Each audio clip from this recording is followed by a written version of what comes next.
It's Chris, DS Dive Service. We're on the back of the 20-foot Nautic Star here at the Venetian.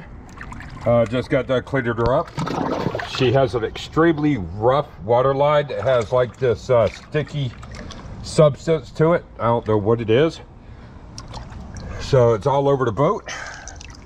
But we did clean her up pretty good, as best we could. So let's go take a look.